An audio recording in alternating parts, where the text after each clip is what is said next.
무엇보다도 이제 새벽에 네. 나올 멘트가 지금은 가장 중요하겠죠. 네. 그 부분 다시 한번 말씀드리지만 새벽에 연합뉴스 경제TV에서 또 중계를 준비하고 있으니까 아니 또 수고하시니까 많이 보시면 좋잖아요. 이건 되게 재밌을 것 같아요. 그러니까요.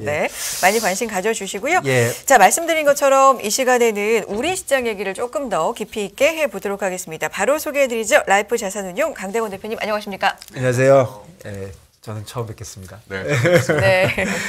저희가 오늘 특별히 이렇게 모셨는데 마침 또 저희가 미리 짜고 하듯이 어제 시장이 사실은 저는 좀 놀랐어요. 많이 오르고 2,300 2,300 올랐는데 35까지 오르니까 봤더니 외국인 좀 있고 그런데 최근에 이 증시의 반등 이유 그다음에 이제 제일 궁금한 건 뭐 더 오를 건지 지속 가능 뭐 이런 얘기 좀 정리해서 좀 해주시죠. 뭐 많이 일반적으로 얘기되고 있는 이유들이 작용을 하고 있는 것 같고요. 원래 이제 뭐 오늘 FOMC 아까도 말씀하셨던 것 같은데 이제 오늘 FOMC 전후까지는 좀 오른다고 봤었거든요. 근데 이제 뭐 이유는 크게 보면 세 가지가 있는 것 같아요. 첫 번째는 일단 너무 많이 빠졌다는 거. 뭐 올해 들어서 이제 뭐 코스피는 20%, 코스닥 30% 이상 빠졌었는데 이제 워낙 세 번에 걸쳐서 크게 하락이 있다 보니까 이제 매물이 많이 소화가 된 것 같아요. 그래서 이제 충분히 많이 빠지다 보니까 악재보다는 호재에 좀 민감하게 반응될 수 있는 기술적 상태에 만들어져 있었던 것 같고요. 그다음에 두 번째는 그 9월 말 뭐 10월 초에서 뭐 국내는 레고랜드 해서 뭐 이렇게 그 채권 시장에 좀 문제가 있었고 영국 채권 시장도 좀 문제가 있었고 뭐 전체적으로 전 세계적으로 이제 아직 인플레는 안 잡혔는데 좀 금융시장이 먼저 부러지는 듯한 양상이 좀 나왔거든요. 위기 상황이 좀 진행이 되다 보니까 이제 정부들이 이제 좀 돈을 풀기 시작을 한 거죠. 그래서 한은 같은 경우도 좀 긴급 개입이 나왔었고 뭐 최근에는 연준이 피보팅 한다든지 뭐 이런 그런 그 정책에 대한 기대감들이 나오기 시작을 하면서 좀 반등 재료가 나왔던 것 같고요. 그리고 세 번째로는 이제 지금 그 10월 달에 중국 그 시진핑 3년임이 좀 시작이 되면서 이제 그 최근에 보시면은 이제 삼성전자 주가는 굉장히 많이 올랐는데 TSMC는 좀 많이 빠졌거든요. 6만 원 상징적으로. 그래서 이제 원래 이제 좀 길게 보시면 삼성전자랑 TSMC가 굉장히 비슷하게 움직입니다. 거의 같은 종목처럼 움직이는데 최근 한 달 보면은 TSMC는 좀 하락세고 삼성전자는 굉장히 많이 올랐습니다. 그래서 이제 전세로 자산 배분이 좀 중화권을 줄이고 나머지 시장을 좀 늘리는 경향이 좀 있습니다.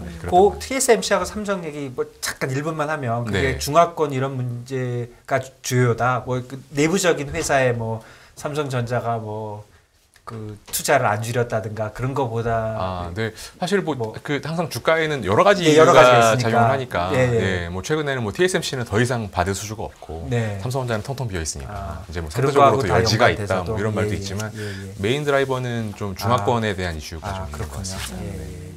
계속해 주시면 그래서 그런 좀 세 가지 요인들이 작용했던 것 같아요. 그래서 전체적인 수급 상황에서 이제 한국 시장에 대한 매수세가 좀 있고, 근데 한국 시장은 기술적으로 좀 많이 빠졌기 때문에 좀 악재보다는 호재에 민감한 상황이었다. 그렇군요. 연준에서 어쨌든 피본 얘기가 최근에 좀 나오면서 어제 분위기가 살짝 달라졌습니다만 그런 쪽의 훈풍도 당연히 영향이 그거에 대한 기대감이 조금 약간 뭐 제 생각에는 좀 과도하게 좀 들어가 있는 부분이 좀 있는 것 같고 우리 증시에도 그러면 어제 나왔던 뭐 너무 과도한 기대감은 또 과한 실망감을 불러올 수 있다는 현재 느낌이 좀 동의하시는 바가 있나 봐요. 사실 전망은 하긴 되게 어렵고 그러니까 사실 좀 합리적으로 대응하는 방법은 좀 너무 사람들이 기대에 부풀어 있으면 좀 조심하고 너무 비관적이면 좀 욕심을 내고 이렇게 해야 되는데 지금은 조금 이제 약간 그 기대가 좀 현실을 좀 앞서가는 측면도 좀 있는 것 같습니다. 단기적인 반등이 약간 과열된 감이 있다. 그러니까 뭐 미국 시장이 오르면 우리도 따라가고 미국 시장이 내리면 우리도 따라오고 하는 그런 거는 뭐 어쩔 수 없는 것 같은데 지금 그거보다도 좀 관심을 끄는 거는 상대적으로 우리 많이 빠졌는데 과연 지금 랠리가 오는 경우 또는 뭐 특히 이제 랠리가 온다면 올지 않을지 잘 모르겠지만 그렇다면 우리가 상대적으로 아웃퍼폼을 할 것인지 거기에 대해서 좀 말씀해 주시면 좋을 것 같아요. 저는 그 상대적인 관점에서 놓고 본다 그러면 이제 한국 주식시장이 좀 좋은 위치에 있다라고 생각을 합니다. 일단 그 지난 10년간의 패러다임을 놓고 본다 그러면 플랫폼이라든가 뭐 성장주 이런 관점에서 많이 지속이 됐었는데 사실 그런 그 테마에서는 한국 시장이 약해요. 당연히 이제 미국 시장 중심으로 돌아갈 수밖에 없고 왜냐하면 미국 시장에 이제 주요한 그 플랫폼 기업들이 많이 있기 때문에 그리고 한국 시장에도 물론 좋은 회사들이 많이 있지만 여전히 이제 뭐 코스피는 중후장대 시클리컬, 경기 민감 이런 업종들이 좀 중심이 되어 있거든요. 근데 이제 그러다 보니까 사실 그 지난 아주 장기적으로 놓고 본다 그러면 한국 시장은 좀 그 레거드 좀 이렇게 뒤처지는 측면이 많았었습니다. 근데 앞으로를 놓고 본다 그러면 일단 출발점 자체가 국내 시장 밸류에이션이 상대적으로 좀 매력적인 부분이 좀 있고, 그 다음에 지금 그 한국의 반도체를 제외한 나머지 경기 민감 산업들의 상황이 사실 나쁘지가 않습니다. 그래서 지금 환율도 굉장히 많이 지금 우호적인 상황이고, 그리고 이제 좀 길게 본다 그러면 지금 인플레이션 시대에 뭐 인프라라던가 이런 그 기초 소재에 대한 투자가 많이 이루어지는 측면에 있기 때문에 국내 기업 상황들이 전반적으로 좋거든요. 그래서 뭐 지금 상황은 그 글로벌 시각에서 놓고 본다 그러면 한국 시장이 매력적이라고 생각을 합니다. 그러니까 미국만 올라주면 우리도 좀 오를 수 있다. 뭐 미국만 올라주긴다기보다는 지금 어쨌든 지금은 통화 정책이 주식 시장을 좀 죽이고 있는데 요거에 대한 불확실함만 좀 가시면 한국 시장은 해볼 만하다고 생각을 하고 있습니다. 뭐 이 질문은 좀 뭐 별론데요. 혹시 그런 지금 얘기하는 통화 정책 쪽에서 다시 뭐 미국이 인플레이션도 계속 나쁘고 그래서 통화 정책 엄청 매파적으로 다시 가면 이제 전체적으로 시장이 빠질 텐데 그러면 한국 시장은 또 저번처럼 상대적으로 더 빠질까요? 빠지는 쪽이라면? 그러니까 지금 사실 제일 문제는 그 이제 금융 시스템의 유동성 위기 상황이 제일 문제인데, 그러니까 이제 미국이 양적 긴축을 하고 있다 보니까 그게 이제 파급 효과가 여파에 밀고 날아서 이제 뭐 한국 시장이나 영국 시장이나 이런 데가 좀 채권 시장이 작동 안 하고 있는 이런 이슈들이 있는데요. 그 아까도 말씀드렸지만 9월 말 10월 초 상황이 되게 심각했었거든요. 국내 금융 시장 상황이. 그래서 만약에 여기서 한 번 더 매파적인 움직임이 나와서 한 번 더 유동성 경색이 일어나게 되면 사실 이제 이건 금융 시스템의 문제로 전화가 되는 거기 때문에 뭐 추가적인 쇼크 가능성은 있습니다. 그렇네요. 올라도 많이 오르고 내려도 많이 내리고 그럴 수도 있겠네요. 아직 변동성이 좀 지금은 굉장히 불확실성이 좀 큰 상황입니다. 불확실성이 있다. 그런데 지금 사실 11월로 접어들었기 때문에 어쨌든 연말을 또 바라보면서 그리고 시장이 최근에 좀 반등을 해줬기 때문에 산타가 오나? 라는 기대감이 어느 때보다도 좀 올해 중에서 있는 상황이거든요. 그런 부분에 대해서는 조심스럽지만 또 어떻게 보고 계시는지, 역시나 금융시장에 따라서 혹은 연준에 따라서 좀 달라질까요? 그러니까 관점에 따라 다른 것 같아요. 그러니까 만약에 그 주식을 하시려고 하실 때 내가 최저점을 잡아야 되겠다 이런 생각을 갖고 계시다면 지금 뭐 이렇게 용기를 내긴 좀 어려운 상황인 것 같아요. 왜냐하면 뭐 최근에 중간선거 얘기도 많이 하시던데 중간선거 이후에는 주식이 되게 많이 올랐다라는 얘기도 많이 하시던데 이 바로 직전에 2018년 중간선거 때는 끝나고 폭락했거든요. 그래서 사실 이제 그런 그 계절성이라던가 뭐 산타랠리 1월 효과 이런 거를 기대하는 거는 좀 약간 그 좀 너무 순진무구한 발상이고요. 그리고 지금 불확실성이 너무 크기 때문에 언제가 정말 바닥일지에 대해서는 아무도 확신할 수가 없어요. 근데 이제 관점을 최저점이 아니라 저점. 내가 뭐 아주 최바닥에서 살 수는 없겠지만 전체적인 레벨상에서는 내가 장기적인 관점에서 자산 배분하는 관점에서 본다 그러면 언제가 좋은 타이밍이라고 본다 그러면 사실 지금은 되게 용기를 내야만 되는 타이밍이에요. 나쁘지 않다. 워낙 많이 하락이 있었고 지금 기업들 펀더멘탈이 나쁘지 않기 때문에 뭐 전체 시장이 좋다라는 말씀을 드릴 수 없겠지만 내가 이제 여기서 좋은 기업들, 전망이 좋은 산업을 고를 수 있다 그러면 지금은 사실은 저점에 근처에 있다고 볼 수 있습니다. 지금 말씀해 주신 대로 한국 주식, 지금 한국 기업들이 상황이 그렇게 나쁘지 않다 이렇게 이제 얘기해 주시는 건데 조금 한 발만 조금 물러서면 이번에 한 1, 2년 동안 이 주식이 내려올 때 우리가 상대적으로 많이 내려왔잖아요. 그리고 뭐 PBR, 뭐 퍼, 뭐 이런 걸로 볼 때도 뭐 우리나라의 전체적인 거로 볼 때 저평가돼 있다. 이거는 좀 와 닿는 것 같아요. 이 저평가의 이유를 그 주주 가치 제고라는 면에서 보는 분들이 많이 있는데 여기에 대해서 어떻게 생각하시는지, 그리고 또 장기적으로 주주 가치 제고를 위해서는 도대체 누가 무슨 일을 해야 되는지 그런 면 좀 한번 얘기해 주시면 좋을 것 같아요. 사실 굉장히 어려운 문제인데요. 그러니까 저는 한국 시장이 저평가돼 있다고 생각은 잘 안 해요. 그러니까 한국 시장은 왜곡돼 있다고 저는 생각을 해요. 그 사실 지금 차이가 뭡니까? 저평가와 왜곡. 사실 지금 코스피가 퍼가 한 10배 정도 되는데 그 10배면 이제 전체적인 전 세계 놓고 보면 싸죠.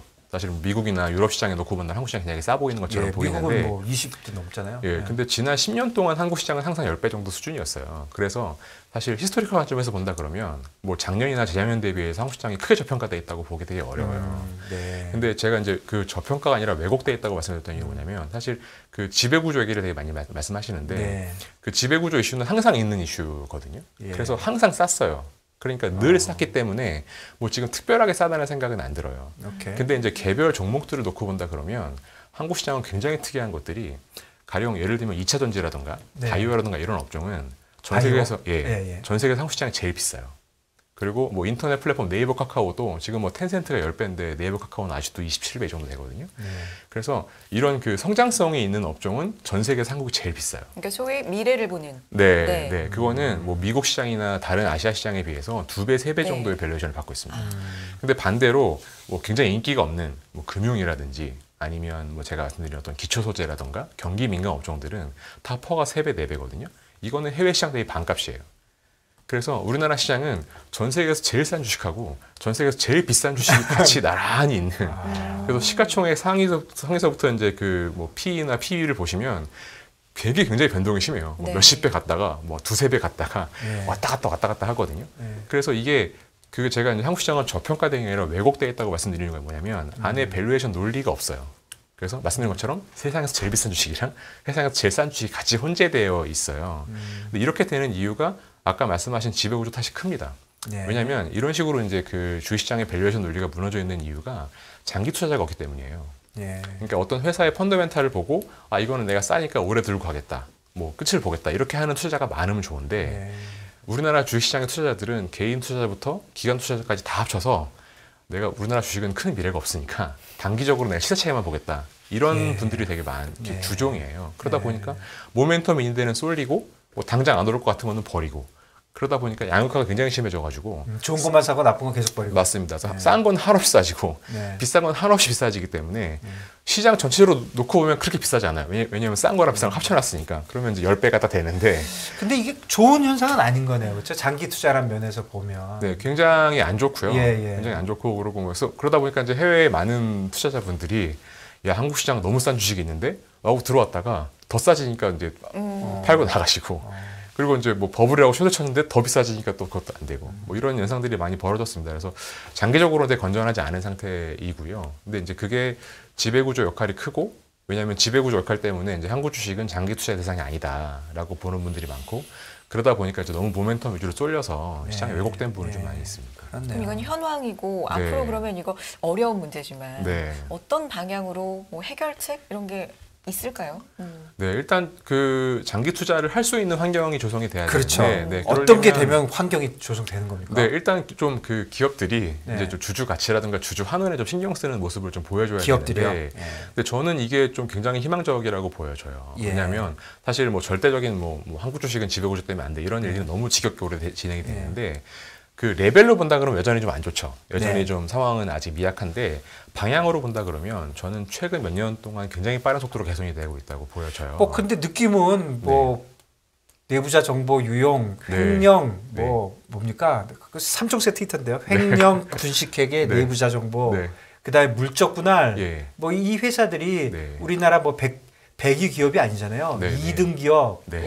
재벌 그다음에 코스닥 1등 기업 이런 데서 나오는데 뭐가 그동안 좋게 변한 그게 건가요? 굉장히 이슈가 되게 많이 있는데 저는 그게 굉장히 기쁘게 느껴지는 게 뭐냐면 제가 이제 펀드 매니저 생활을 한 15년 정도 했는데 15년 중에 앞에 10년 동안에도 사실 그런 일이 굉장히 많았습니다. 근데 아무도 안 봤나요? 네, 우리나라는 뭐 건국 이래 항상 그런 역사예요. 근데 앞에 10년 동안에는 그런 보도나 관심이 별로 없었습니다. 정치권에서도 얘기가 없었고. 근데 최근 5년을 놓고 본다 그러면 그렇게 보도가 많이 된다라는 게 그런 사건들이 많이 발생한 건 아니고요. 그런가요? 발생의 횟수는 비슷한데 관심들이 많이 지신 것 같아요. 워낙 투자하시는 분들이 많아지다 보니까. 그러다 보니까 정치권에서도 관련된 입법들이 나오고. 사실 입법이 됐나요?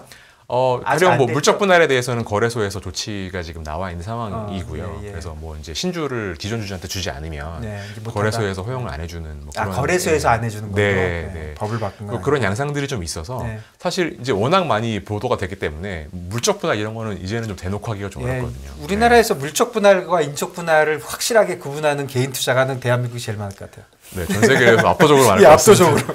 그래서 사실 그런 관심의 양상들이 변화의 시작이기 때문에 제가 이제 15년 정도의 뭐 짧은 경험이긴 합니다만 요렇게 놓고 본다 그러면 저는 최근 너무 긍정적인 것 같아요. 그래요. 이거 좀 그 뭐라 그럴까 좀 다른 각도에서 그렇네요. 저희는 너무 나쁘다. 이게 진짜 인간들이 이래 되냐 했는데 나쁘지만 어쨌든 최근에 변화는 있었다. 긍정적이다. 그러면 그 금융이래요. 그 언론, 그다음에 뭐 저희 같은 이런 마켓 코멘터리 하는 사람들이 이 얘기 계속 해야 되겠네요. 너무 큰 역할을 하고 계시는 거고요. 예, 알겠습니다. 제가 그냥 아무래도 매일 하겠습니다. 매일. 쳐다보고 있으면 나쁜 짓을 대놓고 할 수는 없잖아요. 네.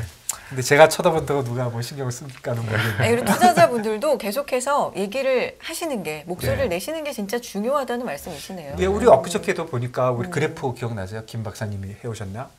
뭐 자사주 매입 이런 거, 매입 소각 이런 거는 뭐 아예 우리는 없더라고요. 다른 나라 엄청 많은데. 김한준 박사님이. 김한준 박사님이 해주신 거 보니까 그거 보고도 숫자를 이렇게 딱 보니까 진짜 이 기업들이 해도 너무하는구만 이런 생각이 들더라고요. 네, 그런 자사주 매입이나 주주 환원도 미약하지만 사실 10년 전 놓고 본다 그러면 많이 좋아진 겁니다. 네. 그러니까 삼성전자는 하더라고요. 분기 뭐 그거 꼬박꼬박. 그런데 나머지도 거의 안 해요. 분기도 지금 거의 아직도 안 하잖아요. 분기 배당. 거의 안 하고 있고요.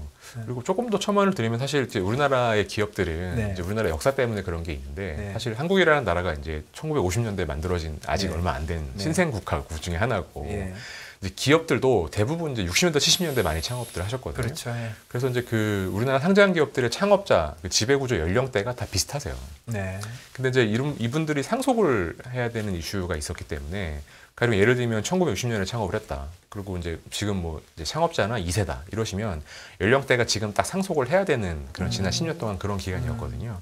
그러다 보니까 이제 그런 주주 환원도 안 하고 주가에 관심도 없고 왜냐하면 주가가 올라봐야 세금만 더 내는 효과가 있으니까. 자, 상속하는데 어려움이 많은 게 조금 기업들이 그렇게 할 대주주들이 이렇게 할 수밖에 없는 뭐 저는 완전 변명이라고 생각은 하지만 뭐 이유로 볼 수 있다. 근데 사실 그런 요인들이 최근에 많이 해소가 됐습니다. 왜냐하면 이제 자제분들한테 많이 넘어갔거든요. 근데 연령대가 이제 그렇게 되다 보니까. 그래서 이제 그 자제분한테 넘어가고 나면 이분들은 사실은 더 이상 주가를 누릴 이유가 없습니다. 왜냐하면 상속 과정에서 채무가 많이 생기셨기 때문에. 그리고 그분들이 상속하려면 한 30년 남은 건가요? 근데 이제 일단은 당장 지금 제네레이션 넘어갔으니까 일단 저평가 요인이 이제 많이 해소가 될 수 있는 구간이라고 봐야 됩니다. 상속세 기양하셨으니까 그러면 기업들의 그런 자구 노력이라고 해야 될까? 기업들의 그 생각을 바꾸는 그런 것도 필요하지만 정부가 할 일도 정부도 좀 마음을 좀 이렇게 뭔가 바꿔야 될 것도 있어 보이는데 그런 거는 뭐 이런 세금 관계 외에 또 뭐가 있을까요?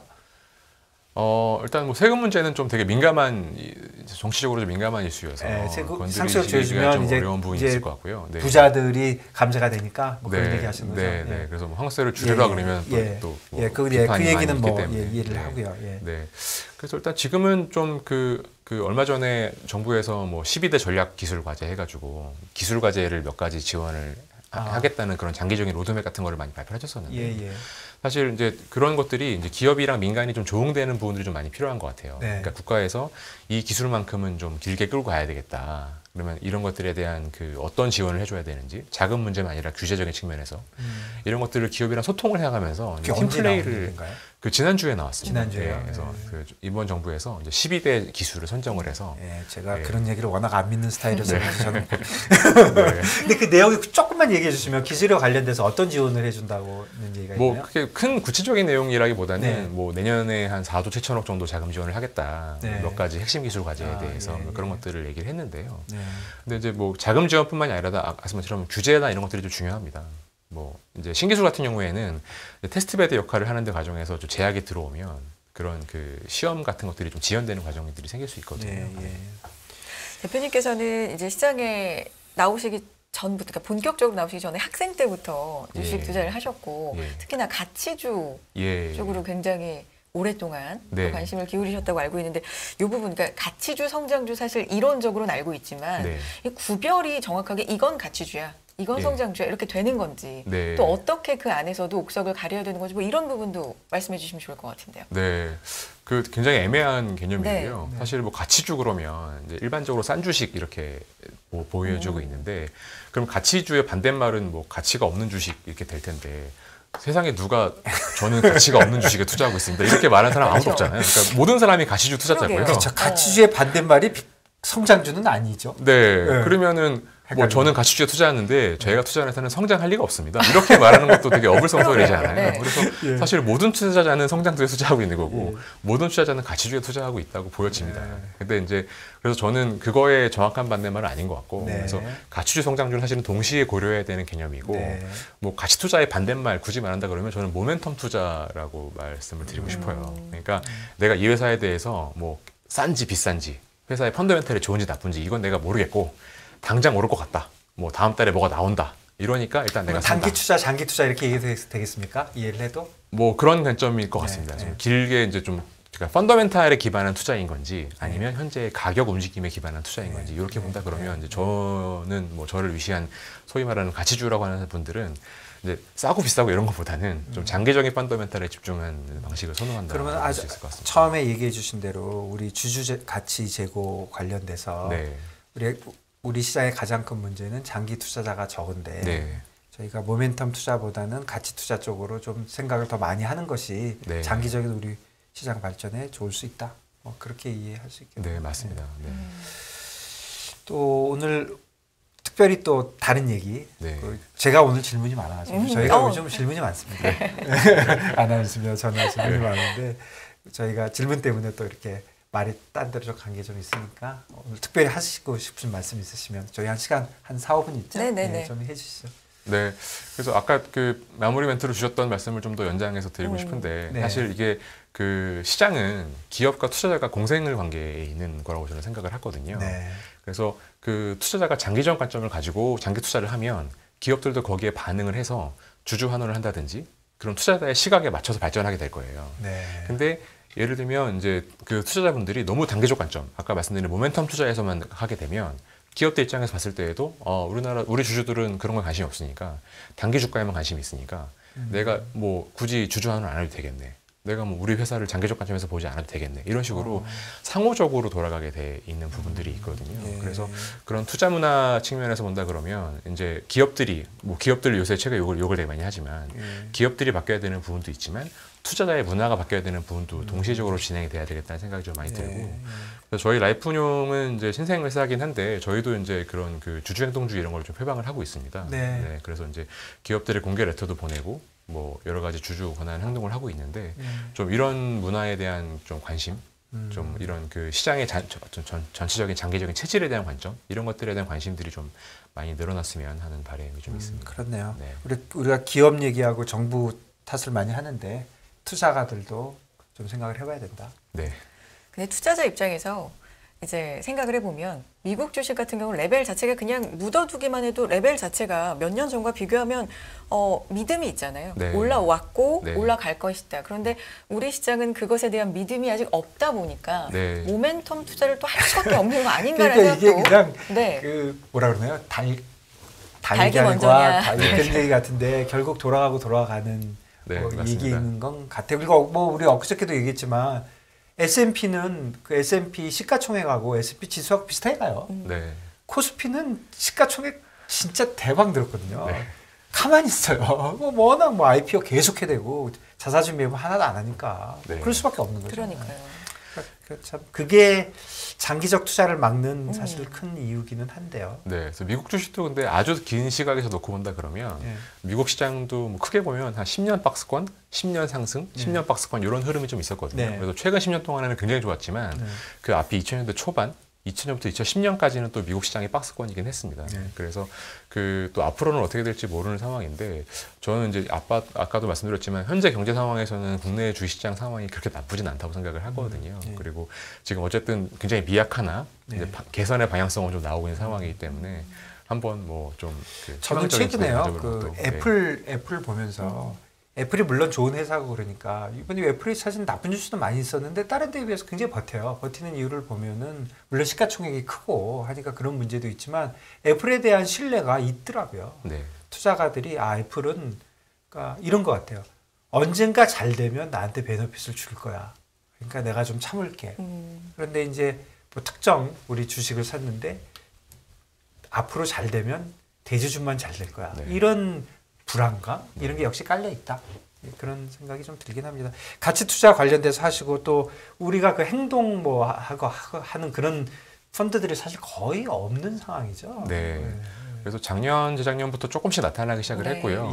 그래서 저희도 이제 작년부터 폐방을 하면서 이제 시작을 했고, 그래서 지금 이제 조금 플레이어들이 늘어나고 있고, 관심들이 좀 많아지는 추세에 있는 것 같아요. 그리고 이제 국내 기관 투자자들이 최근에 ESG 이런 것들이 좀 의무화되면서 그 저희 같은 펀드에도 좀 투자를 좀 관심 많이 보여주고 계시거든요.